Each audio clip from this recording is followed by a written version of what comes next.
Human rights. They have existed since ancient times. However, not all of them are followed in every country.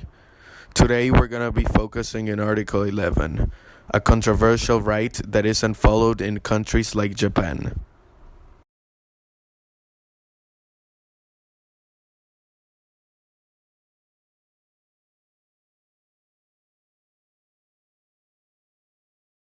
We chose this topic because it's very controversial.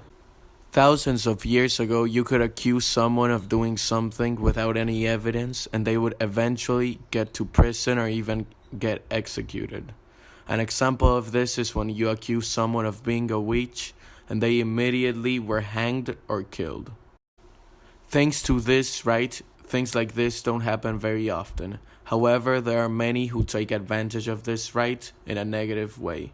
Today we're going to be looking at 8 cases where this law was either unjustly used or used and caused even more damage.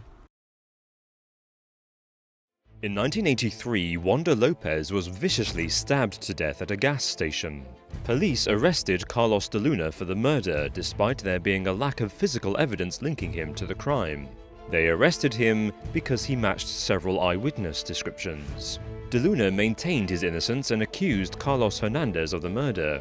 De Luna assumed that the murderer must have been Hernandez, as the two looked so similar that they were often mistaken for twins. However, prosecutors told the jury that Hernandez didn't exist, and De Luna was executed by lethal injection. In 1999, 2 years after De Luna's execution, Carlos Hernandez confessed to the killing. De Luna's case is a clear example of misuse of Article 11. We understand that he was simply executed because of eyewitnesses. Eyewitnesses is not a strong enough evidence to arrest someone, and even worse, execute him.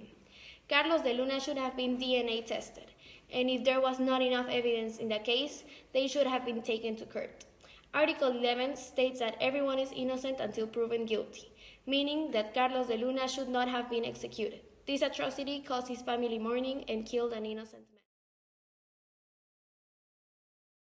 With a tip. The tipster told us he was surprised to learn Tyler Jacquard was out of jail. This guy's been arrested at least 20 times and according to court docs, only targets women. Last fall, authorities had the chance to lock him up, possibly for a long time, but the case fizzled. We wanted to know how a repeat offender is able to beat the system. His real name is Tyler Jacquard, a registered Level 3 sex offender. In Massachusetts, Level 3s are considered most likely to reoffend. According to court documents, his criminal record includes 23 arraignments and approximately 10 convictions for lewd and lascivious behavior and open and gross conduct. One student woke to find a man in a dark hoodie watching her sleep from the foot of her bed.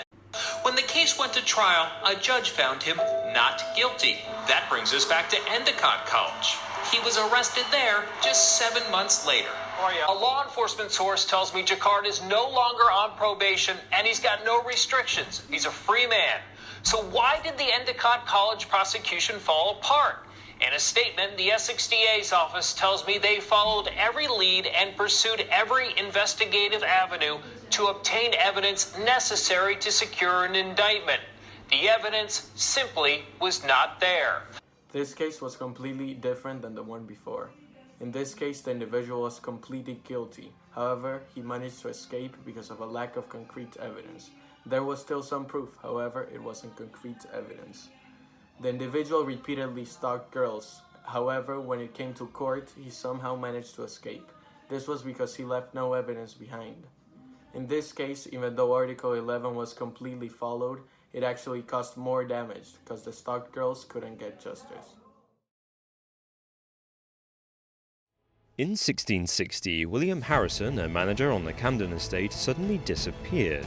No body was found, but his servant, John Perry, found his blood-stained hat and collar band.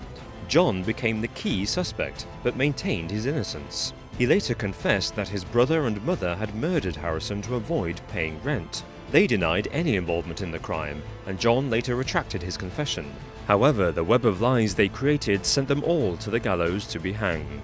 2 years later, Harrison reappeared in the village, claiming he had been kidnapped and sold as a slave in Turkey. This is another case where an innocent person and his family are executed only for finding possible evidence. but there was no evidence against him, not even a dead body.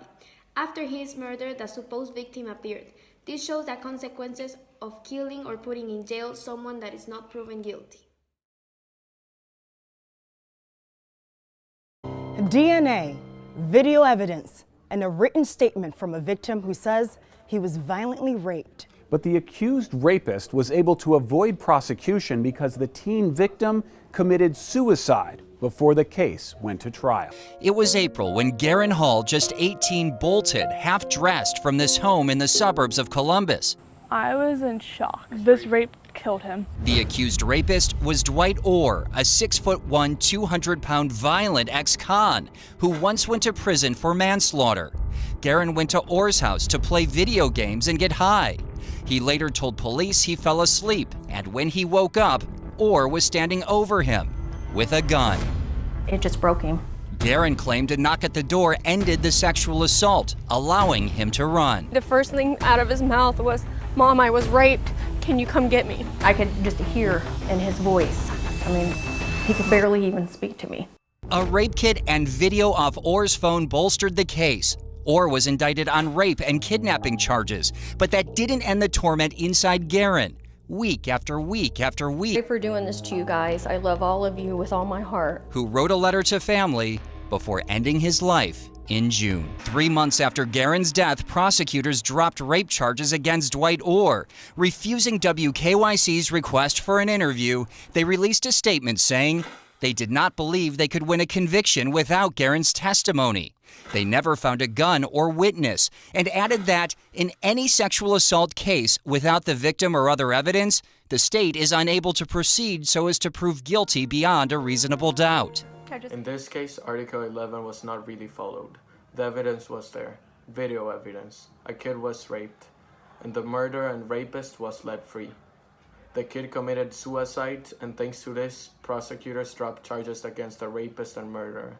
In the end, the rapist was free, and the poor kid was dead. Imagine everything you have ever worked for, your education, your family, your future, gone in the blink of an eye. It happened to Brian Banks when he was just 16 years old. Take a look.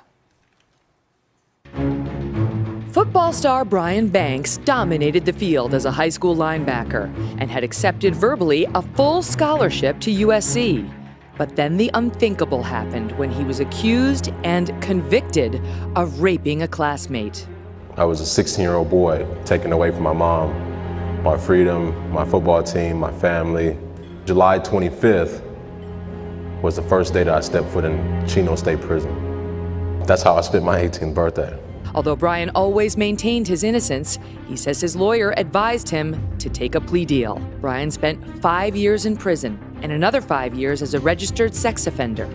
When his accuser tried to reconnect on Facebook nearly a decade later, she confessed to Brian and his legal team that she had lied. Did he rape you? No, he did not rape you. Did he kidnap you? No. We chose this case as being controversial since Article 11 was used in a negative way. Brian did not only lost his chances of applying to colleges, but he was denied all the scholarships USC College had made to him. He was denied the entrance since he was already registered as a sex offender. He now is paying 10 years in prison for a non-existent crime one of his classmates made simply because she was jealous. Now he helps all those who are wrongfully convicted and who were once in the same position.